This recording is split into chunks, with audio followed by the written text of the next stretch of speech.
Good morning. I want to welcome everybody to our joint informational hearing. The Assembly's Committee on Business and Professions, myself, Susan Bonilla, Assembly Committee on Veteran Affairs, Chair Jackie Irwin, and the Assembly Committee on Labor and Employment, Chair Roger Hernandez. It's a great opportunity for the three committees to get together. We've collaborated. I wanted to draw your attention to the very excellent background paper that was produced by Business and Profession Committee, just outlining some of the issues that we will be talking about and answers and ideas that we'll be seeking today from our expert panelists who will be coming. I think everybody knows that as a nation and certainly as a state assembly, we're deeply grateful to our veterans for their service to our country. And we want to make sure that when they return home, when they leave the service, that they are having every possible opportunity to be successful as they seek employment. And so that will be the focus of what is the situation today, what can we do to improve that situation for our veterans, how can we effectively be making sure that state policy and that our various departments within the state are working at optimal levels on behalf of our veterans and their success. So with that, I will ask Chair Hernandez if he has a statement to make, and then Chair Irwin. Thank you, Chairwoman Bonilla. Is it on? Thank you, Chairwoman Bonilla.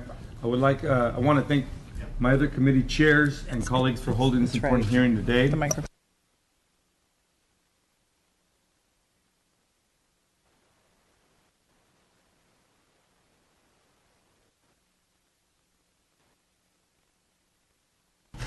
Coincided with downsizing of military efforts abroad, which combined to result in severe difficulties for veterans in obtaining employment. While challenges remain, we are thankfully not in quite the same dire crisis as we were a few years ago. But we cannot rest. We need to be proactive and plan ahead to make sure that we are doing everything possible to enhance the employment opportunities of our veterans. Thankfully, we have some new opportunities here in California and nationally. The new Workforce Innovation and Opportunity Act represents a significant revamping of our workforce development system. The focus of the new approach is skills development to allow all individuals, but especially those with traditional barriers of employment, the opportunity to move up the ladder and to enjoy the middle class dream. I'm interested to hear what new approach means for veterans and what new opportunities we have to improve our workforce services and outcomes for veterans. I want to thank committee members and all the witnesses here today to help us really bring some good ideas, some good approaches, and some solid recommendations for taking our state in a better place to receive and prepare and empower our veterans as we move forward. Thank you very much. Thank you. Good morning, and I would like to thank my colleagues, Assembly members Bonilla and Hernandez, for co-hosting this hearing focused on veteran employment opportunities. It is my honor to continue to serve as the chair of the Assembly Veteran Affairs Committee. While I think it's fair to say there is cautious optimism in the area of veteran employment, it is far too early to declare mission accomplished. My colleagues and I thought we would take some time to consider ways in which we can build on the positive momentum in veteran employment, with particular focus on what the state of California has done both to encourage private sector employment and on as one of the largest employers in the state to hire veterans into state service. Each panel will have a different focus, and I'm interested in all of them. However, I have a particular interest in what we are doing as a state to hire more veterans into state service. The state of California has had a veterans preference system in the hiring process for many years. However, there's never been an analysis to see whether the system works or not. In short, we do not know if the state has effective practices to reach, hire, and retain veterans. As the state with the largest veteran population in the nation, nearly 2 million veterans, we can do more and we should do better. It is not until the passage of AB 1397 was brought to by the Veteran Affairs Committee in 2013 that CalHR began for the first time tracking basic veteran hiring data as it does for groups such as women, minorities, and disabled people. In the context of our overall decision today, I wanted to review the data that has been gathered and hear about what CalHR has done and what is being done to recruit veterans into state service. I also want to hear from the military department's Work for Warriors program and from two well-known private employers whose leaders have taken successful and high-profile, proactive efforts to reach, hire, and retain veterans. Thank you all for being here today, and I look forward to a productive meeting. Thank you so much. Well, we want to also welcome the other committee members who have joined us from the various committees, showing their interest and support around these issues. We'll move on now to our first panel and invite Lindsay Sin to come forward, and I'll ask Ms. Irwin to do a brief introduction. Lindsay Sin is a Navy veteran and Deputy Secretary for Women Veterans Affairs at CalVet since November 2011. Lindsay has worked as the lead certifying officer for veteran services at American River College, the Veteran Benefits Advisor and certifying official at Sacramento State, and as the Vice President of the Veterans Alumni Association.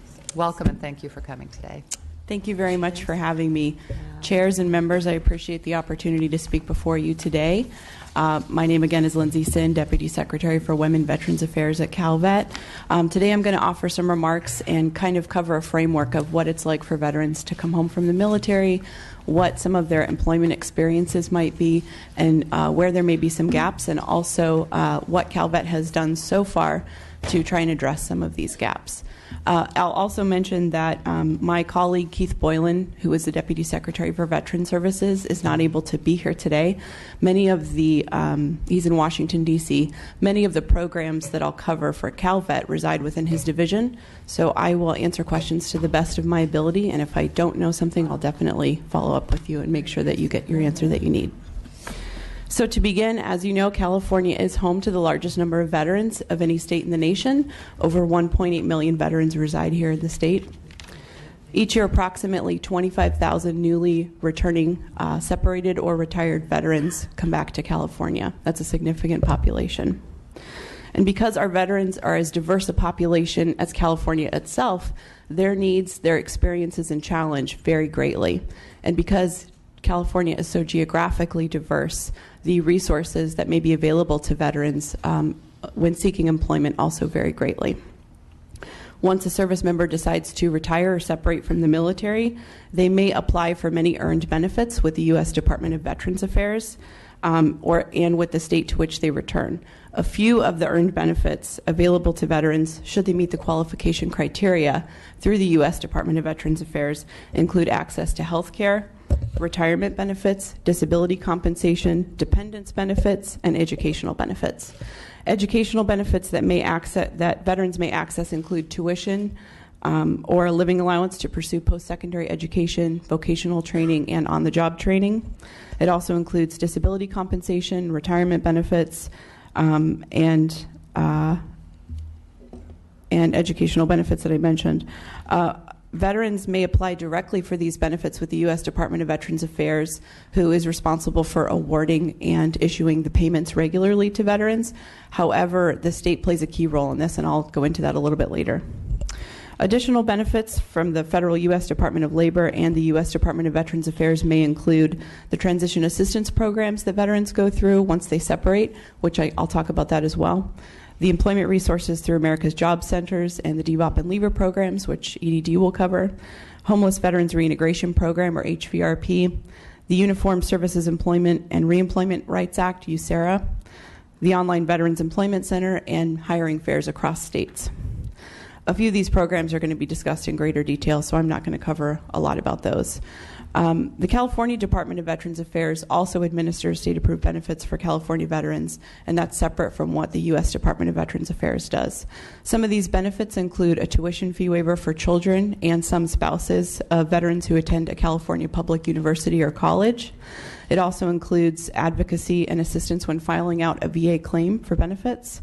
It includes support for registered disabled veteran businesses and state veterans homes for our aged and disabled veterans, and California home loans specifically for our California veterans, among other benefits. One area that we also house, one program that's very important to this conversation, is the CSAVE program, which is the California State Approving Agency for Veterans Education.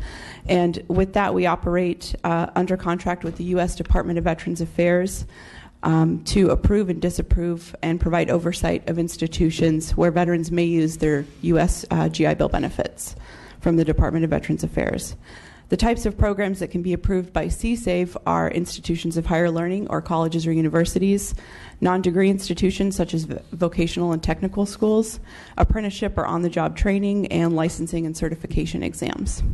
Moreover, CSAVE seeks to ensure that veterans have access to quality education in institutions in California when utilizing their educational benefits from the U.S. Department of Veterans Affairs through their earned military service.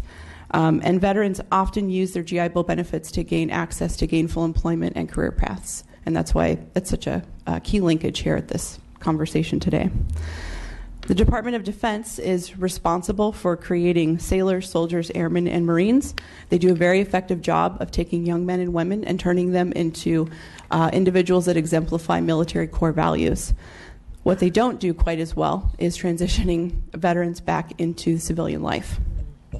Since the 1990s, the Department of Defense with the Department of Labor has administered the TAP program, or Transition Assistance Program. Historically, that program has come under some heavy criticism because of its short duration, lack of specification, or lack of follow-up for members after they separate. As a result, a new program called Transition GPS, or Transition Goals, Plans, and Success, replaced the TAP program in 2011. This improved TGPS program includes new features such as a longer course length, web-based learning modules, and options for military spouses to participate in a standardized set of learning objectives. Although this is a vast improvement, TGPS is a much more improved program over TAP. It still lacks the complete solution to successfully transition service members from the military, which is an in-depth and complicated mission to achieve, and takes many of us to do. But many of the added features of this program, unfortunately, are not mandatory and go underutilized. And so this program is not specific to state or geographical areas, which individuals looking for employment or to transition into specific communities need a little bit more specialty, and to know the workforce market that they're going into, they need to have that information, and it's not always provided to them. And so the transition program is the first opportunity that many service members have to begin exploring their civilian careers, and that's why it's crucial during this period of transition that we ensure that veterans have all of the resources available to them. Service members who are in the process of separating from the military have a variety of stressful circumstances that they may be facing. For example, although many service members select their separation date well in advance or have well-planned process in place for the return home, it is often changed at the last minute due to deployment needs of their unit, early separation for force reduction, or any numbers of factors out of their control. Some service members transition from their duty station or from a combat zone to California in under a week. Additionally, a service member may be planning their separation from another state, if not another country altogether. Our veterans often do not settle in the community where they were stationed and return instead to where they hopefully have a stronger network of support.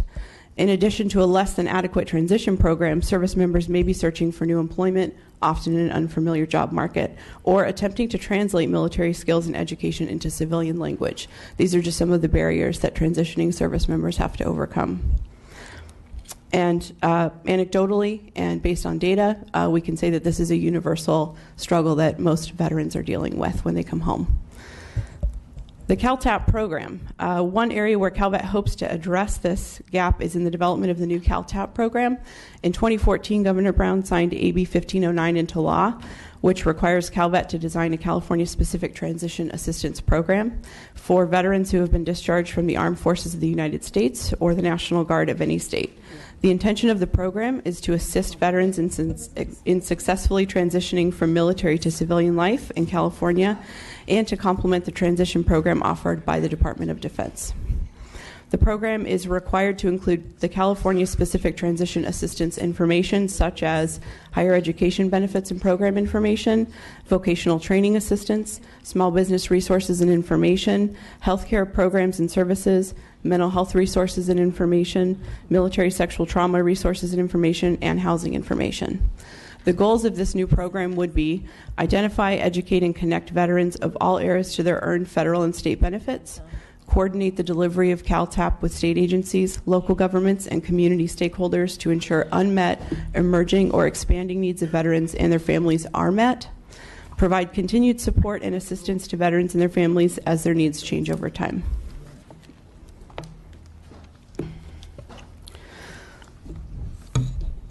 I mentioned the CalTAP and TGPS program because a significant portion of these programs do focus or will focus on matching veterans with their civilian career paths, whether through college education, vocational training, or even small business ownership. Furthermore, a veteran unemployment data from the Department of Labor indicates some significant findings that indicate a need for an improved transition program. The good news is that overall veterans have lower average rates of unemployment over time than their civilian counterparts.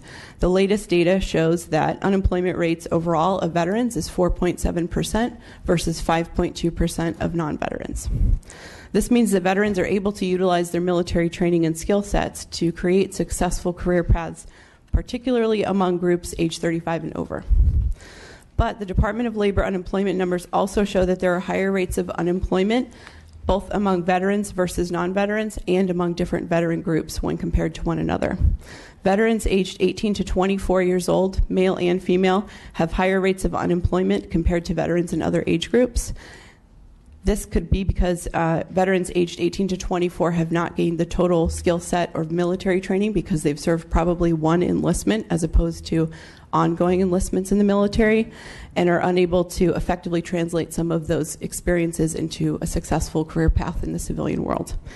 But it could also indicate that a higher number of veterans at that age group are separating and pursuing their college education. And so they may be technically unemployed, but they're actively enrolled in school.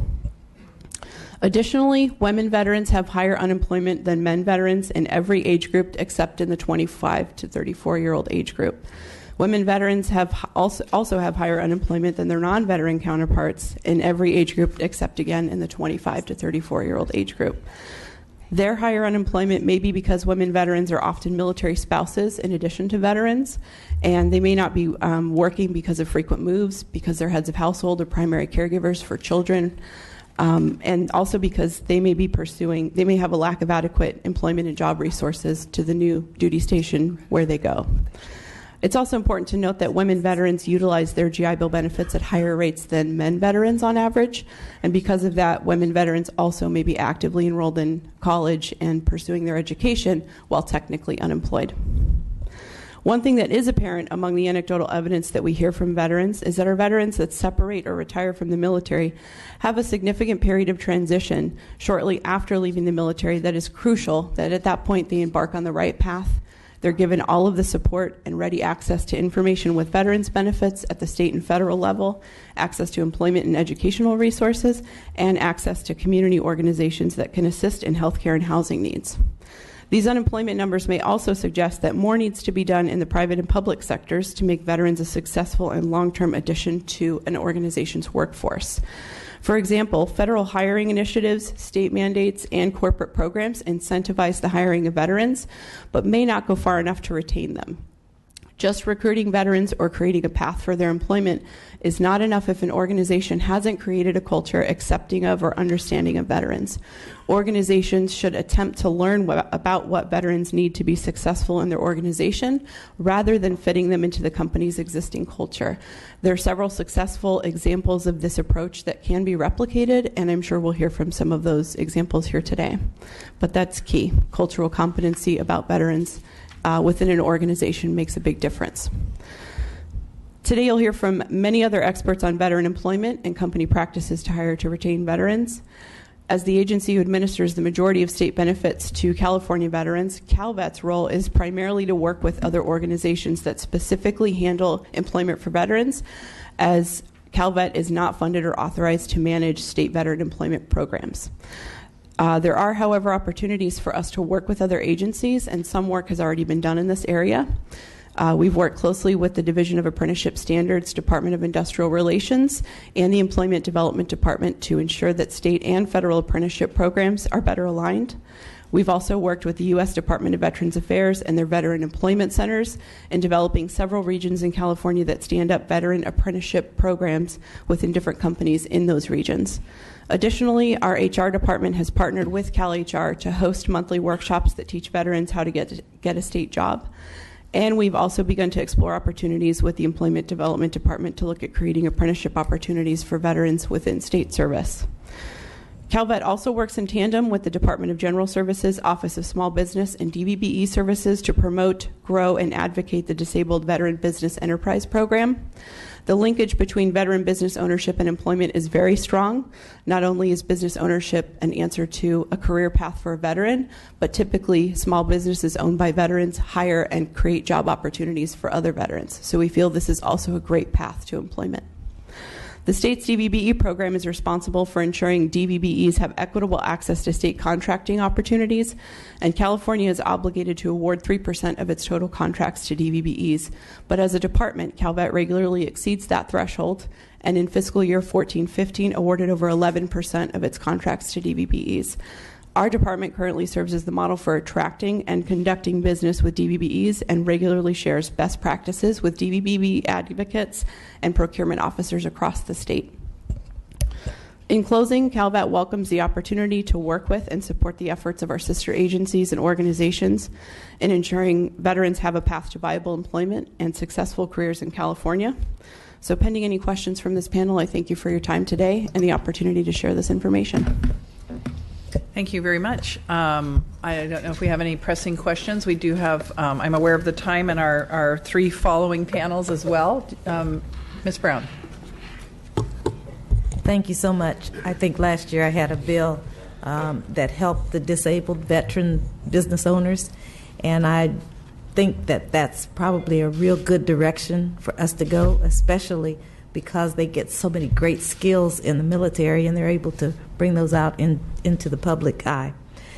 One of the things I wanted to just say is that this hearing is absolutely necessary because we do have to transition all of the people who are working on our behalf to keep us safe. We have to transition them back into our society. So thank you for your testimony.